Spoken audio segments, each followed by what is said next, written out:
दुनिया एक बार फिर आग की लपटों के करीब खड़ी है। ये इसलिए कह रही हूं क्योंकि लगता है कि वर्ल्ड वॉर 3 अब नजदीक है। ईरान ने साफ साफ शब्दों में, साफ साफ अल्फाज में वर्ल्ड वॉर 3 की धमकी दे दी है और कहा है कि उसके पास ऐसा हथियार है जिसकी इसराइल तो क्या, दुनिया ने भी कल्पना नहीं की होगी। दूसरी तरफ ट्रंप ने भी इसराइल का दिल तोड़ते हुए ये कहा है कि वो ईरान के खिलाफ युद्ध में साथ नहीं देंगे, वो ईरान से युद्ध नहीं चाहते। अब किस तरह इसराइल और उसके पत्रकार रो रहे हैं, कांप रहे हैं, आज के इस वीडियो में आपको बताऊंगी। ईरान ने क्यों वर्ल्ड वॉर 3 की धमकी दी है इसराइल को, यह भी बताऊंगी। एक साल से ज्यादा से चल रही जंग के बाद गजा में सीजफायर हुआ और इस राहत के बाद आज पहला जुमा पड़ा। इस दौरान वहां से एक ऐसा नजारा, एक ऐसा वीडियो सामने आया है जिसे देखकर आपका दिल खुश होगा और आंखें भर आएगी। जमीन जली, आसमान भी गवाह बना, सब कुछ खत्म हो गया, सब कुछ टूट गया, लेकिन फिलिस्तीनी लोगों का हौसला और ईमान टूटने को तैयार नहीं है। जुमा की नमाज आज किस तरह तबाही के निशान के बीच अदा की गई, आपको इसकी तस्वीरें दिखाऊंगी। बहुत खूबसूरत और इमोशनल करने वाला वीडियो है, इसलिए पूरा वीडियो अंत तक जरूर देखिएगा। और दोस्तों, वीडियो शुरू करने से पहले एक गुजारिश कि चैनल को सब्सक्राइब करिए, वीडियो को लाइक हर रोज क्या करिए और कॉमेंट में जहां से आप हमारा ये वीडियो देख रहे हैं वहां के नाम के साथ अपना नाम जरूर लिखा करिए। चलिए अब शुरू करते हैं वीडियो। द लाइव टीवी, सच सबसे आगे। आदाब दोस्तों, मेरा नाम है मिसबाह खान और आप मुझे द लाइव टीवी पर देख रहे हैं। जुमा के दिन गजा से आई रोंगटे खड़े करने वाली और आंख नम करने वाली तस्वीर दिखाने से पहले बात करते हैं वर्ल्ड वॉर 3 की, जिसकी आहट से दुनिया कांप रही है। ईरान ने सीधे तौर पर इसराइल को चेतावनी दे दी है कि अगर उसने छेड़खानी की तो इसका अंजाम वर्ल्ड वॉर 3 होगी। ईरान के वरिष्ठ पत्रकार अब्देल बारी अतवान ने कहा कि ईरान के पास ऐसे खुफिया हथियार है जिसके बारे में इसराइल को अंदाजा भी नहीं है, इसराइल ने सोचा भी नहीं होगा इसके बारे में। अब्देल बारी अतवान ने कहा कि अगर नेतन्याहू ने ट्रंप को ईरान पर हमला करने के लिए मना लिया तो इससे तीसरा विश्व युद्ध यानी कि वर्ल्ड वॉर 3 छिड़ सकता है। अब दोस्तों, एक तरफ इसराइल को झटका देने वाला ये बयान और दूसरी तरफ ट्रंप ने भी ईरान का समर्थन कर दिया है और इसराइल को झटका दे दिया है। जी हाँ, और इसी वजह से इसराइल के पत्रकार अब रो रहे हैं। उनको उम्मीद थी कि अमेरिका और खासकर डोनाल्ड ट्रंप इसराइल के हर फैसले में साथ देंगे। ट्रंप इसराइल का बाहें फैलाकर स्वागत करेगा, युद्ध में सहारा देगा, लेकिन उल्टा हुआ, बिल्कुल उल्टा हो गया। ट्रंप ने साफ कर दिया कि वो ईरान के साथ युद्ध में इसराइल के साथ नहीं है, बल्कि ट्रंप ने तो युद्ध शुरू करने से सख्त मना ही कर दिया है। हिब्रू चैनल 12 ने अमेरिकी अधिकारियों के हवाले से ये बताया है कि ट्रंप प्रशासन ने इसराइल को साफ संदेश दिया है कि वो अपने कार्यकाल की शुरुआत ईरान के खिलाफ युद्ध से नहीं करना चाहता। ट्रंप ईरान पर दबाव बढ़ाने के पक्ष में है, लेकिन सैन्य कार्रवाई के मामले में कोई जल्दी में नहीं है। यह सुनकर इसराइल के नेता और पत्रकार हैरान रह गए हैं। इसराइल के पत्रकारों का दर्द अब खुलकर सामने आ रहा है। इसराइली पत्रकार आमिर सरफाती तो आग बबूला है कि ट्रंप ईरान को इतना भाव क्यों दे रहे हैं। वो डायरेक्टली ट्रंप को निशाना नहीं बनाकर ट्रंप के जो सलाहकार है, एडवाइजर है, उनको निशाना बना रहा है। आमिर सराफाती ने कहा कि इसराइल को हर तरफ से नुकसान उठाना पड़ रहा है। वो आतंकवादियों को रिहा करने पर मजबूर है। जिन इलाकों को उसने कब्जा किया था वहां से पीछे हटने को कहा जा रहा है और सबसे बड़ी बात, वो अपने सबसे बड़े दुश्मन ईरान को हाथ तक नहीं लगा सकता। सराफाती ने ट्रंप से सवाल किया, ट्रंप से क्या, ट्रंप से सवाल करने की हिम्मत नहीं है। सवाल करते हुए उसने कहा कि मिस्टर प्रेसिडेंट, आखिर आपके सलाहकार कौन है?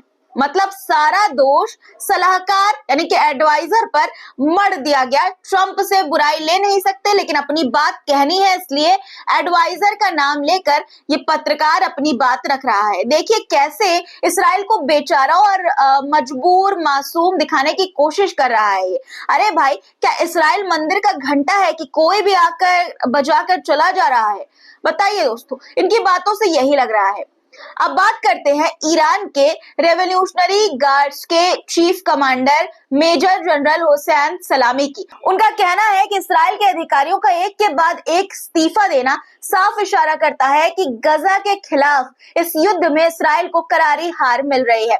सलामी ने इस पूरे घटनाक्रम को इस्राएली शासन के पतन की शुरुआत बताई है। इस्राएली शासन का पतन कब होगा ये तो वक्त ही बताएगा, लेकिन ईरान के रहते विस्तार इस्राएली शासन का नहीं हो पाएगा, ये तो पक्का है। ये बात मैं एक ब्रिटिश नेता के बयान के हवाले से कह रही हूँ। ब्रिटिश नेता पियर्स कॉर्बिन ने भी चौंकाने वाला बयान दिया है। उन्होंने कहा कि अगर ईरान ना होता तो अब तक इस्राएल ग्रेटर इस्राएल का सपना पूरा कर चुका होता, लेकिन ईरान ने हमेशा उसके रास्ते में दीवार बनकर खड़े होने का काम किया है, खड़ा होता रहा है दीवार बनकर। यही वजह है कि इस्राएल की सारी कोशिश नाकाम हो रही है।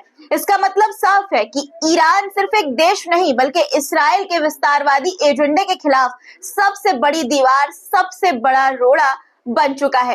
इन सब के बीच ईरान ने फिर से दुनिया को चौंका दिया है दोस्तों। जब बाकी देश ऊर्जा संकट से जूझ रहे हैं, ईरान ने ऐसा कारनामा कर दिखाया है जो उसकी ताकत और तरक्की की कहानी बयां कर रहा है। 70 बिलियन किलोवाट घंटे की न्यूक्लियर बिजली ईरान के नेशनल ग्रिड में शामिल हो चुकी है। और यही नहीं, इस कदम ने न सिर्फ ईरान के अरबों डॉलर बचाए हैं बल्कि उसे दुनिया के न्यूक्लियर पावर हाउस की कतार में खड़ा कर दिया है। प्रेस टीवी की खबर है आपकी स्क्रीन पर, देखिए दोस्तों खबर। इसमें बताया गया है कि ईरान के बुशेहर न्यूक्लियर पावर प्लांट के यूनिट 1 ने अब तक 70 बिलियन किलोवाट घंटे बिजली नेशनल ग्रिड को दी है। इसका मतलब साफ है, अगर इसे तेल से बनाया जाता तो 105 मिलियन बैरल तेल की जरूरत पड़ती, लेकिन न्यूक्लियर ऊर्जा ने ईरान को 8 बिलियन डॉलर की बचत कराई है। और सबसे खास बात यह है कि इस पावर प्लांट की पूरी लागत सिर्फ 1.8 बिलियन डॉलर है, यानी लागत कम और फायदा ज्यादा। जबरदस्त। ईरान के एटॉमिक एनर्जी ऑर्गेनाइजेशन के प्रमुख मोहम्मद इस्लामी ने शांतिपूर्ण न्यूक्लियर ऊर्जा के फायदों पर जोर दिया है। उन्होंने बताया कि न्यूक्लियर ऊर्जा सिर्फ बिजली तक सीमित नहीं है। ईरान यही नहीं रुका, आने वाले 17 सालों में ईरान ने 20,000 मेगावाट न्यूक्लियर बिजली बनाने की योजना बनाई है। इसके लिए बुशेहर, खुजेस्तान, होर्मुजगान और सिस्तान बलूचिस्तान में नए पावर प्लांट्स बनाए जाएंगे। यानी ईरान न सिर्फ अपनी ऊर्जा जरूरतें पूरी करेगा बल्कि दुनिया को भी नई दिशा देगा। आज Iran global heavy water market का 12.5% हिस्सा कवर करता है, लेकिन मोहम्मद इस्लामी का कहना है कि ईरान इसे और बढ़ा सकता है क्योंकि डिमांड बढ़ती जा रही है। यानी कि आने वाले वक्त में ईरान इस क्षेत्र में भी अपनी धाक जमाने वाला है। ईरान में बनने वाला हैवी वाटर दुनिया का सबसे शुद्ध है, जिसे खुद अमेरिका और पश्चिमी देश भी मानते हैं। अब गजा की बात करते हैं। 16 महीने बाद गजा की पुरानी ग्रैंड उमारी मस्जिद में पहली बार जुमा की नमाज अदा की गई। दक्षिणी गजा पट्टी में खान यूनिस पर आक्रमण के दौरान मस्जिद को शहीद किया गया था, लेकिन देखिए आज इसी मस्जिद के खंडहरों पर फिलिस्तीनी नमाज पढ़ने के लिए आए हैं। वीडियो कितना भावुक है, देखकर आपकी आंखें नम हो जाएगी। पहले मैं दोस्तों आवाज के साथ आपको वीडियो सुनाना चाहती हूँ, सुनिए वीडियो।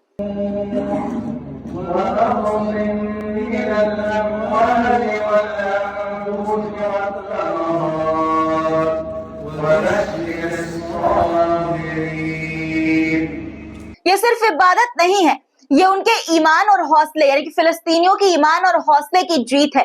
जमीन को तबाह किया जा सकता है लेकिन उनके ईमान को नहीं किया जा सकता। दोस्तों खान यूनिस से इस्राएली कब्जे वाली सेनाओं की वापसी के बाद पहली बार आज फिलिस्तीनी लोग शहर के पूर्व में अल फराहिन इलाके में जहां कभी घर थे वहां खंडरों के बीच नमाज अदा करने के लिए इकट्ठा हुए। तबाही के बाद अब गजा में युद्ध विराम हुआ है और ये पहली बार है जब लोगों ने सुकून की दुआएं मांगी है। लेकिन ये सुकून कब तक रहेगा, ये सवाल अभी भी हर फिलिस्तीनी, हर गजावासी के दिल में है। एक तरफ तबाही के निशान है तो दूसरी तरफ जुमा की नमाज में झुके सिर और रब से सुकून की दुआएं। अब बात करते हैं एलन मस्क की। क्या एलन मस्क गजा नरसंहार के समर्थक हैं? ये सवाल इसलिए क्योंकि नेतन्याहू ने एलन मस्क को इसराइल का सच्चा दोस्त बताते हुए उनका बचाव किया है। उन्होंने कहा कि एलन मस्क ने 7 अक्टूबर के हमले के बाद इसराइल का दौरा किया और लगातार हमारा समर्थन किया है। तब से उन्होंने बार बार और जोरदार तरीके से इसराइल के नरसंहार करने वाले आतंकवादियों और उन शासनों के खिलाफ और खुद का बचाव करने के अधिकार का समर्थन किया है जो एकमात्र यहूदी राज्य का सफाया करना चाहते हैं। ये ट्विटर पर नेतन्याहू ने ट्वीट किया है और साथ ही ये लिखा कि मैं इसके लिए उनका यानी कि एलन मस्क का शुक्रिया अदा करता हूँ। दरअसल ये बयान मस्क के एक ट्वीट के बाद आया जिसमें उन्होंने कहा था कि कट्टरपंथी वामपंथी इतने परेशान हैं कि उन्हें अपने व्यस्त दिन से समय निकालकर हमास की प्रशंसा करते हुए मुझे नाजी कहना पड़ा। इस बयान ने सोशल मीडिया पर तूफान खड़ा कर दिया, जहां कई लोग मस्क को सपोर्ट कर रहे हैं तो कई उनकी आलोचना भी कर रहे हैं। आज के लिए दोस्तों इतना ही। आज की खबरों पर आपकी क्या राय है? ईरान की धमकी पर आपकी क्या राय है? वर्ल्ड वॉर 3 को लेकर आप क्या सोचते हैं? कमेंट में अपनी राय जरूर लिखिएगा और चैनल को सब्सक्राइब नहीं किया है कर लीजिए। वीडियो अभी तक देख रहे हैं और लाइक नहीं किया है तो बहुत गलत बात है। लाइक कर दीजिए और शेयर भी जरूर कर दीजिएगा। फिर मुलाकात होगी आपसे कुछ नए मुद्दों के साथ। तब तक के लिए खुदा हाफिज।